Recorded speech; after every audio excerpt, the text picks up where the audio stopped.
फिर भी उसके बावजूद वादा किया, चीख चीख करके बोले, लोगों के बीच में बोले, हर जगह बोले, लगातार बोले। और अब देखा आपने कि फिर से एक दौर ऐसा आया कि उन्होंने 125 यूनिट बिजली फ्री देने का जो वादा किया था उसको एक तरह से वापिस ही ले लिया। जिन कैटेगरीज की बात की उस कैटेगरी में बहुत बड़ा नंबर होता है। तो इसलिए मैं सिर्फ इतने कहूंगा कि अगर ये आर्थिक स्थिति और सारी चीजों को लेकर के अगर चिंतन मंथन करना चाहिए तो कांग्रेस पार्टी को सत्ता में आने से पहले जो वादे करने थे उस पर सोचना चाहिए था कि ये वादे हम नहीं कर सकते। बाकी की सारी चीजें अभी ज्यों की त्यों पड़ी है।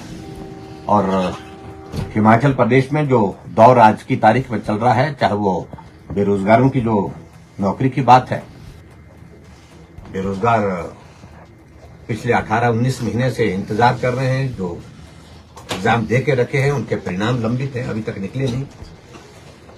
और नई पोस्टों को निकालने की तो बात छोड़िए। और इसके अतिरिक्त जो विशेष तौर से इस दौर में, इस चुनाव के दौर में हमने देखा है कि ये 3 उपचुनाव कांग्रेस पार्टी ने नहीं जीते। ये 3 उपचुनाव अगर जीते हैं तो ये सत्ता के दबाव में, सत्ता के व्यापक प्रभाव में जीतने में वो सफल हुए हैं।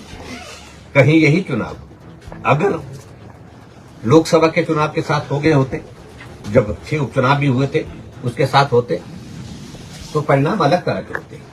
लेकिन फिर भी उसके बावजूद लोकतंत्र है, हम अब जनादेश का सम्मान करते हैं। मैं सिर्फ इतना ही कहूंगा कि ये दौर आते रहते हैं, कुछ दौर जीते हैं, कुछ दौर बाकी होंगे, आगे बढ़कर के काम करेंगे। सर, मंत्री कह रहे हैं कि जो वित्तीय स्थिति है स्टेट की वो अच्छी नहीं है और पूर्व सरकार ने कर्ज पे कर्ज लिया, विकास कार्य नहीं हुए। अब कर्ज चुकाने के लिए ब्याज चुकाने के लिए कर्ज लेना पड़ रहा है।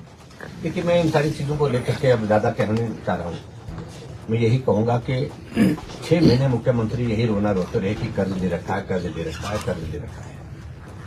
ऐसा नहीं है कि भारतीय जनता पार्टी ने ही कर्ज लिया। भारतीय जनता पार्टी ने 5 वर्ष के अपने कार्यकाल में 19,600 करोड़ रुपए ऋण लिया था। उससे ज्यादा ऋण कांग्रेस पार्टी ने 15 महीने में ले लिया। अब तो दौर आगे बढ़ने जा रहा है। हिमाचल प्रदेश लगभग 1 लाख करोड़ के ऋण के नीचे आने वाला है। मुझे लगता है कि बहुत जल्दी वो दौर आप अपने सामने देखेंगे। एक रिकॉर्ड जो है वो सुक्खू जी के नेतृत्व में बहुत जल्दी पूरा होने वाला है। और जब हमारे ऋण की बात कह रहे हैं, हमने भी ऋण उसी बात के लिया था जो 50,000 करोड़ के लगभग ऋण कांग्रेस पार्टी छोड़ करके गई थी हिमाचल प्रदेश में, उनकी किस्तें अदा करने के लिए।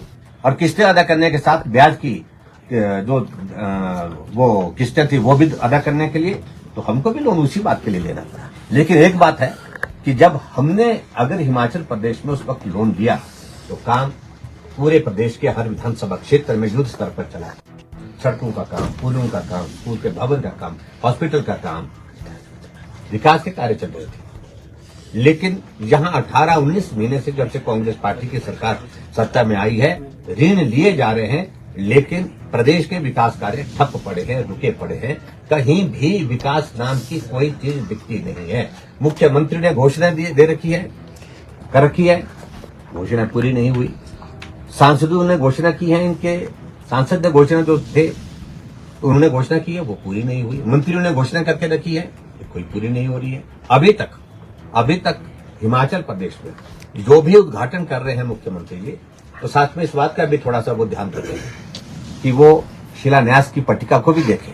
वो कब शिलान्यास हुए थे और कब वो शिलान्यास करने के बाद काम शुरू हुआ था।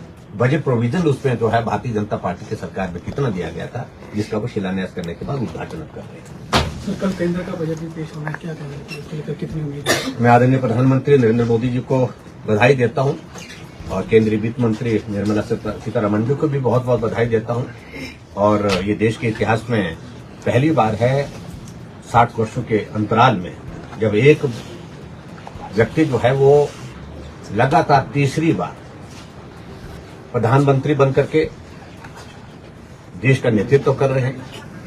और मुझे इस बात की भी खुशी है कि जो बजट लोकसभा के चुनाव संपन्न होने के पश्चात जो प्रस्तुत हो रहा है, पहला बजट, निश्चित रूप से उसमें 2047 यानी 2047 का विजन होगा। और आदरणीय मोदी जी का विजन बड़ा क्लियर है, वो शॉर्टकट नहीं लंबा सोचते हैं और देश हित में सोचते हैं।